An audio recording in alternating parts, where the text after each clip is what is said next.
Baik pemirsa TV yang dimuliakan Allah, kita kembali di Ustaz Menjawab hari Sabtu yang baik ini. Alhamdulillah di studio telah hadir Ibu Eliza Sahaduddin Jamal. Beliau adalah mantan wali kota Banda Aceh dan insya Allah ke depan menjadi gubernur Aceh. Masya Allah. Jadi boleh saja karena masih muda kan, masih muda. Baik pemirsa TV, kita minta beliau sedikit untuk berbicara tentang perempuan. Silakan.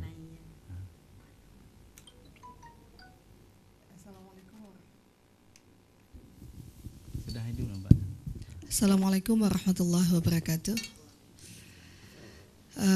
Alhamdulillah hari ini bisa bersama-sama dengan Laskar Junyadin Aceh dan juga Ustaz Amir, Abi. Mungkin lama sekali juga saya belum bersilaturahim. Ya Ustaz Amir juga merupakan sosok ulama yang selalu memberikan motivasi kepada perempuan dan membuka ruang untuk perempuan bisa terus beraktivitas, berpartisipasi di dalam pembangunan karena ini adalah semuanya adalah ibadah. Maka di bulan Muharram bagaimana kita memaknai bulan Muharram itu di mana kita berhijrah, bulan Hijriyah. Sesungguhnya apa yang kita laksanakan dalam kehidupan hari-hari, kita harus mengikuti apa yang telah Rasulullah Muhammad SAW contohkan kepada kita. Dan kita paham betul siapa yang paling dahulu untuk masuk agama Islam, yaitu Ummu Khadijah alaihissalam. Jadi kalau contohnya itu kita maknai dari apa ya? Tentu memperbaiki kualitas diri muslimah kita menjadi istri-istri yang solehah, menjadi ibu-ibu yang solehah, menjadi anak perempuan yang solehah. Dan bagaimana ciri-cirinya? Ya tentu ketika dia mengatakan dirinya beriman, meninggalkan segala apa yang Allah perintahkan dan meninggalkan apa yang Allah larang dan kemudian menjalankan apa yang Allah perintahkan. Ya kalau selama ini mungkin sering lalai, sibuk dengan handphone ya, pagi handphone, malam handphone, siang handphone lagi ya, sampai lupa dengan hal-hal yang lain, banyak kejadian-kejadian kita dapatkan. Maka mari kita tinggalkan itu, kembali bagaimana Allah lagi, ngaji lagi, beraktivitas yang positif. Saya kemarin terkejut juga ada sekelompok anak yang di luar negeri itu melakukan demonstrasi terhadap handphone yang selalu digunakan oleh ibu-ibunya, ya, emak-emaknya terlalu sibuk ya dengan WA, dengan Facebook dan sebagainya. Ini era digital sekarang ini ternyata membuat anak-anak tidak nyaman karena apa? Sebuah cerita anak itu disuruh dia pengen jadi apa, ternyata ada yang pengen jadi handphone gitu ya. Karena apa? Begitu baterainya habis langsung dicas gitu. Jadi kalau dia lapar ya, itu kan lapar ya, langsung dikasih makanan. Sementara anaknya panggil-panggil ibunya juga cuek aja gitu. Hal-hal yang seperti ini sering terjadi dan malah mengutamakan itu lebih dahulu dibanding anak yang harusnya menjadi amanah Allah yang luar biasa dan itu akan dihisab yaumul akhir. Dan anak ini jika kita didik menjadi anak yang soleh dan solehah, apalagi memahami Quran, mengamalkan Quran, mengajarkan Quran, menghafal Quran, dia bukan hanya bermanfaat di dunia tapi bermanfaat di akhirat. Inilah maksudnya kita bagaimana memaknai makna hijrah itu ya, mari kita hijrah dari hal-hal yang kecil yang selama ini buruk kita lakukan ya, kita berpikir, kita bermuhasabah, kita memperbaiki kualitas diri kita sehingga ketika kita melakukan aktivitas di luar kita juga bisa mempertanggungjawabkan apa yang kita lakukan. Jadi karena al-waktu kasayf, waktu ini laksana pedang. Jadi kalau kita salah-salah menggunakan waktu, maka kita akan tergilas dan tidak susah lagi untuk bisa kembali. Begitu Ustaz. Iya, mantap sekali ya. Memang orang PI ini. Iya. Apalagi 10 tahun ya menjadi orang nomor 1 di kota Banda Aceh. Nomor 2, nomor 1 kan sama juga ya. Pernah nomor 2, kemudian nomor 1 ya. Tapi nomor 2-nya tidak lama. Hah? Ya, karena lama 6 tahun. Lebih lama wakil wali kota, kemudian Iya. baru menjadi wali kota. Iya. Jadi alhamdulillah kita bangga sekali hari ini bersama Ibu Eliza dan Laska Cunyadin. Langsung kita beri kesempatan kepada ibu-ibu untuk bertanya. Ini pertanyaan kita alamatkan kepada Ibu Eliza ya. Sebagai narasumber, boleh juga untuk Mami ya. Silakan.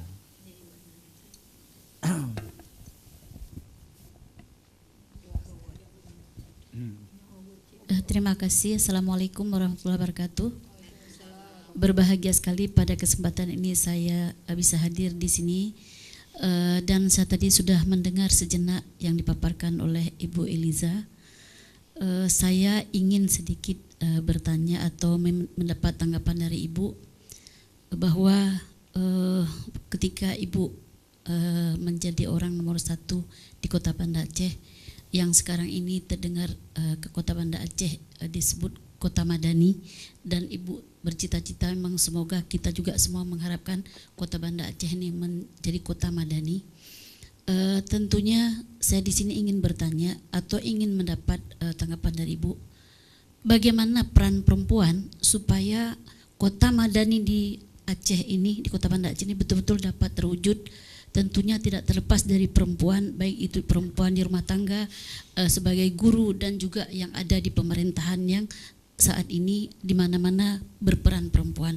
Tetapi apakah menurut Ibu ini sudah maksimal yang dilakukan oleh perempuan, atau di mana yang harus kita perbaiki, apa yang harus kita tingkatkan sehingga walaupun tidak 100% Kota Madani tapi bisa terwujud apa yang kita cita-citakan. Demikian, Bu.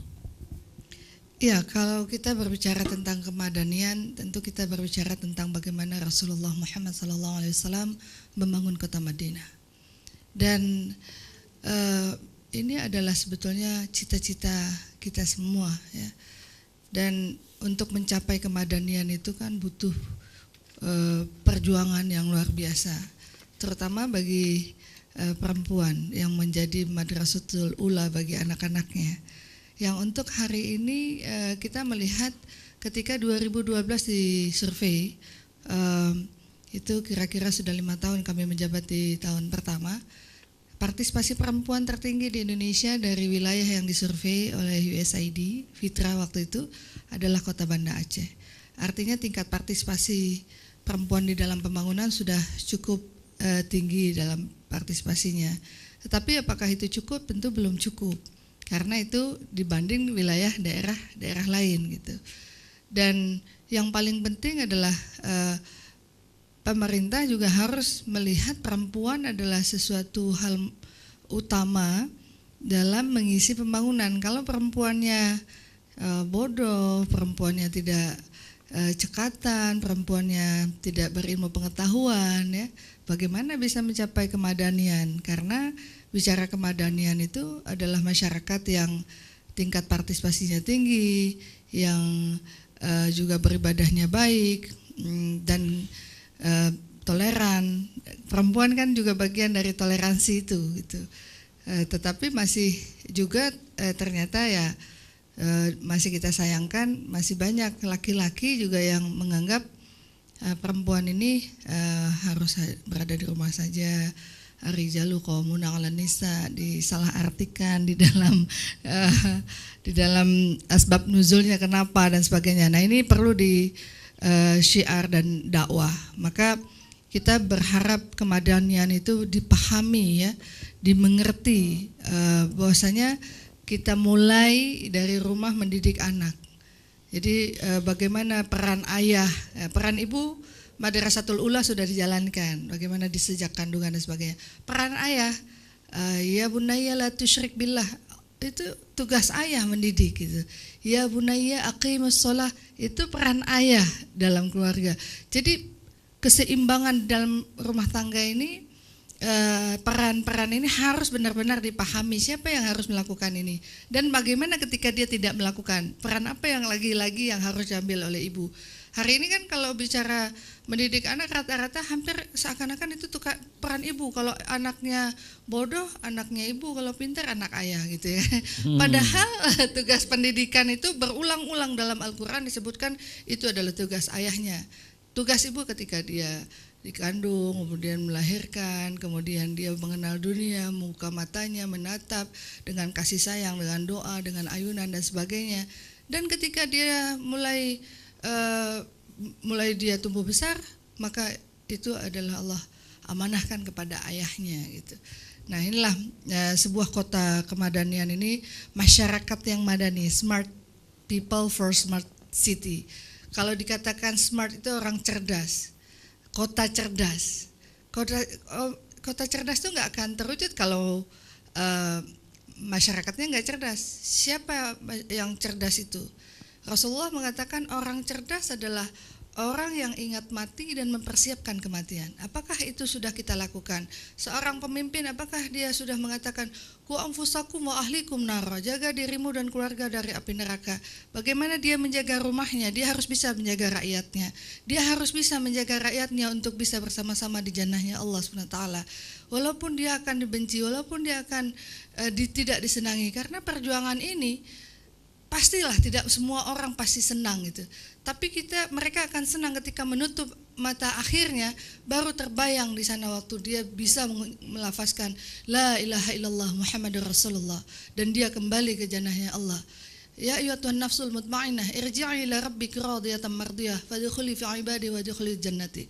Dengan ketenangan itu, bagaimana mencapai ketenangan itu kalau tidak ada dakwah, kalau tidak ada syiar? Ini agama Islam kan agama dakwah. Maka tugas pemimpin juga bagian itu gitu. Dan pemerintahan itu harus adil ya. Makanya dengan sistem teknologi yang canggih, dengan aplikasi yang kita ciptakan, semua itu sebetulnya semuanya membawa ke jannah gitu. Semua orang bekerja sesuai dengan tupoksi tugasnya. Jadi peran-peran itu harus berperan gitu. Jangan justru kita yang menjerumuskan masyarakat kita ke nerakanya Allah. Jadi tugas pemimpin ini kan berat. Tugas pemimpin di rumah tangga berat. Akan dihisab, tanya istrinya. Kalau maaf Ustaz, kalau suami yang berpahala mengalir pahalanya kepada istri.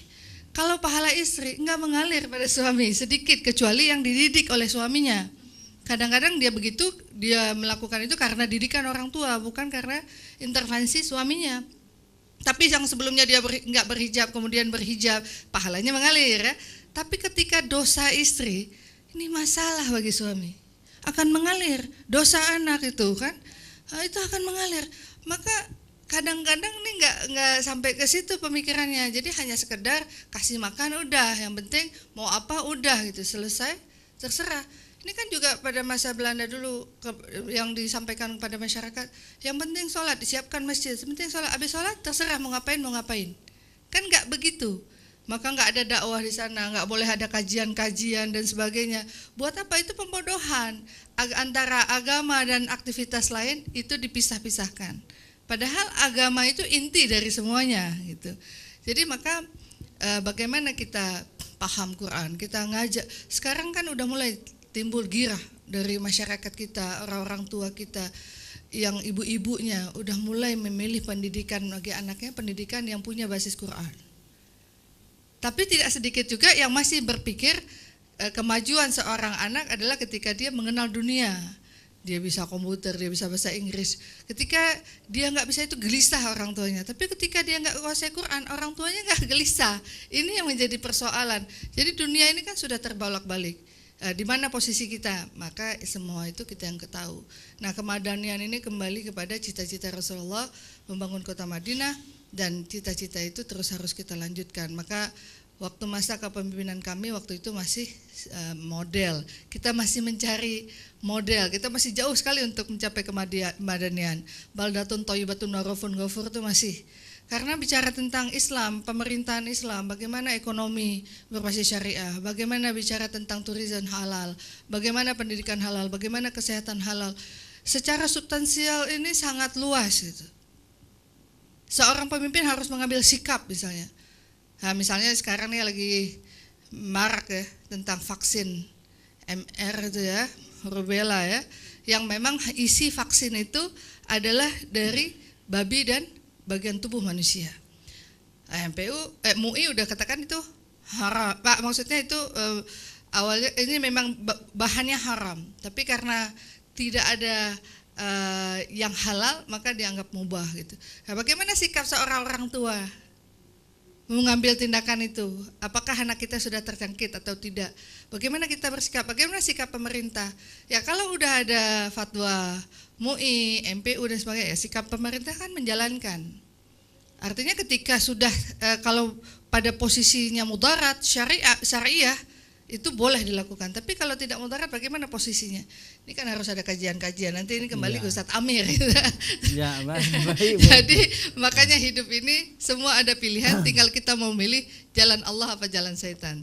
Tergantung kembali kepada diri kita masing-masing. Ya, baik, menarik sekali pemirsa TV. Ada sesuatu yang berubah di zaman Ibu Eliza dulu, kota Madani ya. Sekarang ada istilah baru, gemilang ya. Saya pikir namanya lain, tapi cita-cita dua wali kota ini sama. Untuk memajukan kota yang diridai oleh Allah, kota yang maju, kota yang di bersyariah. Jadi nama saja beda ya.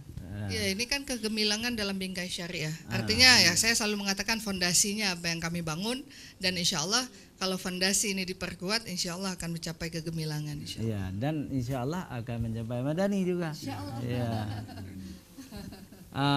Baik, cuma ada dulu waktu Ibu jadi wali kota, saya sering mengkritik karena Ibu tidak memiliki marwah keacehan.